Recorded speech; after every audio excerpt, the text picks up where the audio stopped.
Hello students, आप सब लोगों का स्वागत है मेरे यूट्यूब चैनल गुरु जेई पर। और आज हम ट्वेल्थ का जो चैप्टर है हमारी सेकंड बुक का एप्लीकेशन ऑफ डेरिवेटिव, सेकंड का है फर्स्ट का है प्रियांशु? फर्स्ट का है। तो इस चैप्टर को चालू करने वाले हैं। हमारा पहला टॉपिक है टेंजेंट एंड नॉर्मल। हिंदी में इसका मतलब होता है स्पर्श रेखा एंड लंब। तो चलिए शुरुआत करते हैं। तो सबसे पहले हम एज्यूम करते हैं कि हमारे पास ये एक्स एक्सिस है और वाई एक्सिस है इधर, और अपने पास कोई कर्व है। कर्व सपोज करते हैं y equal to f x कोई फंक्शन है, उसका यहाँ पे कोई कर्व दिया हुआ है, और इस कर्व पे एक पॉइंट है x1, y1 जो इस पे लाई कर रहा है।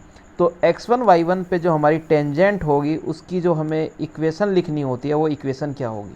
डिफरेंशियबिलिटी में हमने पढ़ा था कि डेरिवेटिव का ज्योमेट्रिकल जो मीनिंग होता है डिफरेंशियबिलिटी का वो होता है उसकी टेंजेंट से। इसका मतलब आप लोग इस पॉइंट पे इस टेंजेंट की स्लोप के बारे में बात कर सकते हैं। अगर ये टेंजेंट एक्स एक्सिस के साथ पॉजिटिव डायरेक्शन में फाई एंगल बना रही है तो आप कह सकते हैं कि tan ऑफ फाई जो कि इस टेंजेंट की स्लोप है वो किसके इक्वल हो जाएगी, dy/dx एट x1 y1। ये हमने डिफरेंशियबिलिटी चैप्टर में पहले ही पढ़ लिया है, ठीक है। तो इक्वेशन ऑफ टेंजेंट, किसी टेंजेंट की इक्वेशन को हम इस तरीके से लिख सकते हैं y-y1 equal to m multiplied by x minus x1, जहाँ पे m क्या होती है, स्लोप। तो इस m जो स्लोप है इसको हम dy/dx से रिप्लेस कर सकते हैं। तो एक टेंजेंट की इक्वेशन हो जाएगी y-y1 equal to dy/dx at x1, y1 x minus x1। This is the equation of tangent. अब इस टेंजेंट के जो परपेंडिकुलर लाइन होती है x1 y1 पे, उस लाइन को हम बोलते हैं नॉर्मल। तो अब हम यहाँ पे नॉर्मल की इक्वेशन लिखने वाले हैं। नॉर्मल की इक्वेशन और टेंजेंट, ये जो दोनों लाइन है ये एक दूसरे के परपेंडिकुलर है। जब दो लाइन एक दूसरे के परपेंडिकुलर होती है तो उस टाइम केस में हमारे पास होता है m1 multiplied by m2 equal to -1। तो नॉर्मल की जो स्लोप हो जाएगी वो किसके इक्वल हो जाएगी, -1 upon dy/dx at x1, y1। यानी कि इक्वेशन ऑफ नॉर्मल क्या कह सकते हैं हम, y-y1 equal to -1 upon dy/dx at x1, y1 multiplied by x minus x1। This is the equation of normal at x1 y1 of the curve y equal to f x. तो चलिए आगे चलते हैं। नेक्स्ट जो हमारे पास कुछ points है याद रखने के, उनके बारे में बात करते हैं। Important points to remember. First point है if dy/dx at x1, y1 is equal to 0।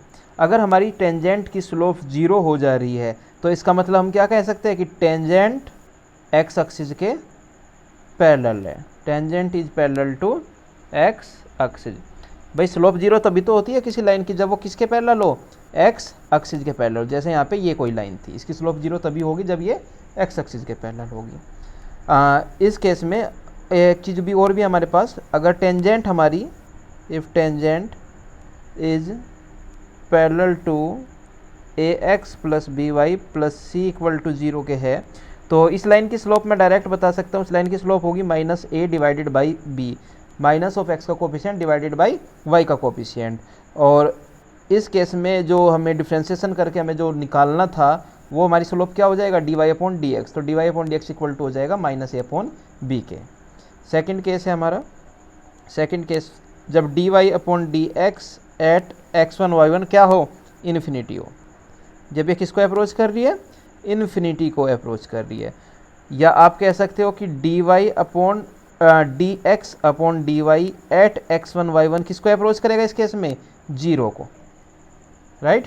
तो जब ये 0 को अप्रोच कर रहा है उस टाइम पे हम बोल सकते हैं कि जो हमारा नॉर्मल है, normal is parallel to x axis. क्योंकि यहाँ पे ये जो स्लोप थी ये हमारी किसकी स्लोप थी, नॉर्मल की स्लोप थी, और ये स्लोप किसकी थी, हमारी टेंजेंट की स्लोप थी। तो टेंजेंट की स्लोप इन्फिनिटी है, इसका मतलब tangent is parallel to y axis. ठीक है भाई, अब आगे चलते हैं।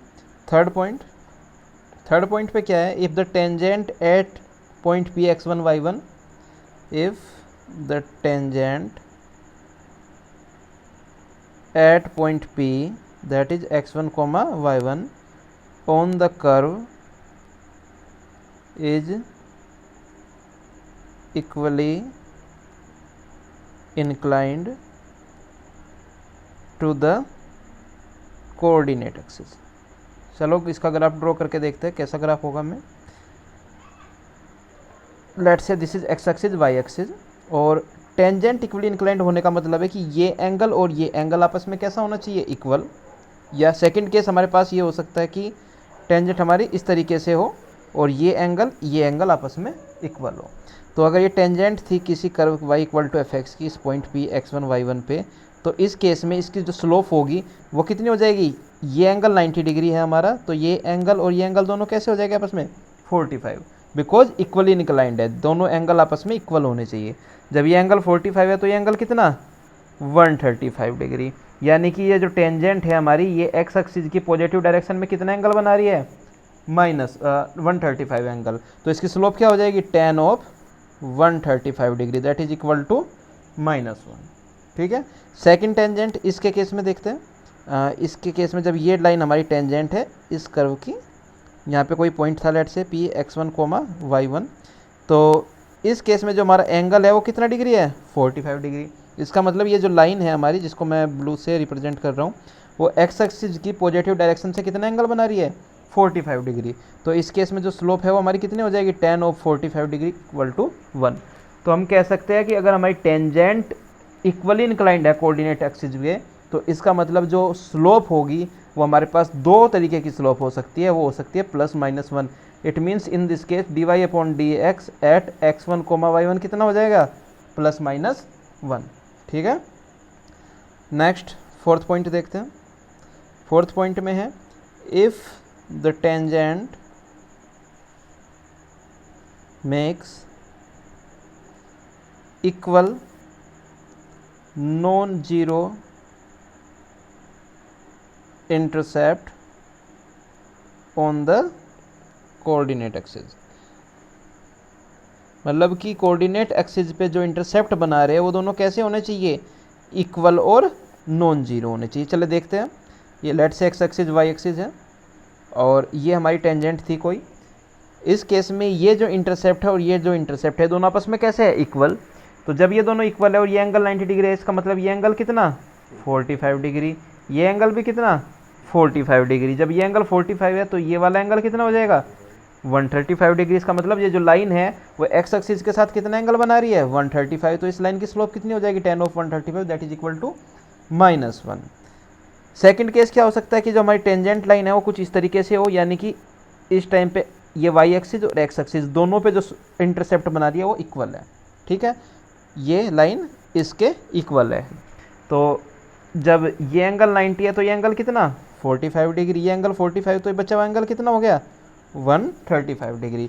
इस केस में भी जो स्लोप है वो कितनी हो जाएगी, tan of 135 degree, that is equal to -1। यानी कि आप बोल सकते हैं कि if the tangent makes equal non zero intercept on the coordinate axis, in this case dy/dx at x1 y1, it means slope of the curve at point x1 y1 is equal to -1। ठीक है भाई। Next fifth point, if tangent cuts off from the coordinate axis equal distance from origin।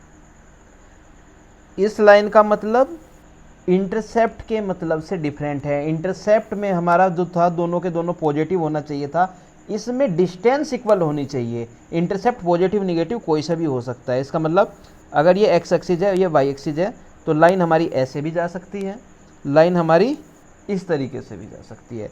यहाँ पे जो distance है, ये वाली जो डिस्टेंस है वो इस डिस्टेंस के इक्वल है, जबकि ये जो डिस्टेंस थी वो प्लस की थी और ये डिस्टेंस कैसी थी, माइनस में थी। इस केस में सेकंड वाले केस में ये जो डिस्टेंस है और ये जो डिस्टेंस है वो दोनों इक्वल है। इस तरीके से भी हो सकती है, ओरिजिन से ये वाली डिस्टेंस और ये वाली डिस्टेंस आपस में इक्वल है, या फिर इस तरीके से भी हो सकती है कि ये डिस्टेंस और ये डिस्टेंस आपस में इक्वल हो। 4 तरीके से यहाँ पे हमारी टेंजेंट हो सकती है। तो चारों के लिए जब ये आपस में देखो, डिस्टेंस तो हमारी इक्वल है, डिस्टेंस जब इक्वल है यानी कि ये लाइन और ये लाइन इक्वल है, ये 90 डिग्री है, तो ये एंगल कितना हो जाएगा 45 डिग्री, और ये स्लोप कितनी हो जाएगी tan of 135 degree, that is equal to -1। Second case में जब हमारे पास ये लाइन थी और ये वाली लाइन थी, इस केस में जब ये दोनों लाइन आपस में इक्वल है, उस केस में ये एंगल कितना हो जाएगा 45 डिग्री। इट मीन्स स्लोप कितनी हो जाएगी tan of 45 degree, that is equal to +1। Third वाली लाइन के केस में भी स्लोप -1 हो जाएगी, और फोर्थ लाइन इसके केस में भी स्लोप कितनी हो जाएगी +1। तो स्लोप जो होगी वो +-1 ही रहेगी। तो आपको ध्यान रखना है कि बात क्वेश्चन में इंटरसेप्ट की हो रही है या डिस्टेंस की हो रही है। डिस्टेंस ओरिजिन से हमारी इक्वल है, तो दोनों केस का ध्यान रखना है। इस केस में जो स्लोप है that is equal to dy/dx at point x1 y1 is equal to +-1। Next 6th point, let's say मेरे पास कोई कर्व है y=fx। इस कर्व पे ये कोई पॉइंट है हमारे पास x1, y1। मैंने इस पे कोई टेंजेंट ड्रॉ करी, उसने y एक्सिस को लेट से t पॉइंट पे कट किया, और ये हमारा ओरिजिन था। तो जो OT होता है, OT को हम बोलते हैं OT is called the initial ordinate of the tangent. ये कोई याद रखने वाली चीज़ नहीं है, ना ही ज़्यादातर कभी भी पूछी जाती है, तो इसको आप छोड़ सकते हैं। बट OT को फाइंड करना मैं आप लोगों को ज़रूर सिखाऊंगा। पहले हम x1 y1 पे टेंजेंट की इक्वेशन लिखते हैं, वो हो जाएगी हमारी y-y1 equal to dy/dx at x1, y1 x -x1। अब जब OT है, T पॉइंट पे जो हमारा x कोऑर्डिनेट है वो क्या होगा 0 होगा, और OT जो लेंथ है वो हमारी किसके इक्वल हो जाएगी, यहाँ पे जो ऑर्डिनेट का पॉइंट है उसके इक्वल हो जाएगा। इसका मतलब मैं x इक्वल टू इस इक्वेशन में क्या पुट कर दूँ 0। x इक्वल टू जब मैं 0 पुट किया यहाँ पे, तो मुझे क्या मिलता है y is equal to y1 plus dy/dx at x1, y1 और मल्टीप्लाइड बाई -x1। या इसको थोड़ा सिंप्लीफाई करके लिखते हैं, तो y equal to y1 minus x1 dy/dx at x1 y1। ठीक है, ये हमारा हो गया क्या initial ordinate of the tangent. Next 7th जो पॉइंट है वो एक हमारा छोटा सा कंसेप्ट है जिसको याद रखना है। तो कंसेप्ट क्या है, अगर f(x) एक फंक्शन है जो दो अलग अलग फंक्शंस का मल्टीप्लिकेशन है, और इस तरीके से है कि जो f(x) है वो कंटिन्यूस है at x equal to a, और जो gx है वो डिफरेंशिएबल है। वो क्या है, differentiable at x equal to a। और इस टाइम पे हमारे पास एक कंडीशन और भी है कि g ऑफ a 0 के इक्वल है। तो हम बोलेंगे जो इन दोनों की प्रोडक्ट है, इट मीन्स f(x) भी डिफरेंशिएबल होगा। f(x) is also differentiable at x equal to a। तो कंसेप्ट क्या है कि हमारे पास एक फंक्शन था जो दो अलग अलग फंक्शंस की मल्टीप्लिकेशन था। पहला फंक्शन हमारा कंटिन्यूस था, दूसरा फंक्शन हमारा डिफरेंशिएबल था, और दूसरे फंक्शन की उसी पॉइंट पे जो वैल्यू थी वो क्या थी 0 थी। तो हमें बताना था f(x) हमारा डिफरेंशिएबल होगा या नहीं होगा। तो हम बता पा रहे हैं कि f(x) हमारा डिफरेंशिएबल है। तो गाइज जो इसके क्वेश्चंस है टेंजेंट नॉर्मल के, वो हम नेक्स्ट लेक्चर में डिस्कस करेंगे। आप वीडियो को लाइक कीजिए, चैनल को सब्सक्राइब कीजिए और शेयर कीजिए। Thank you.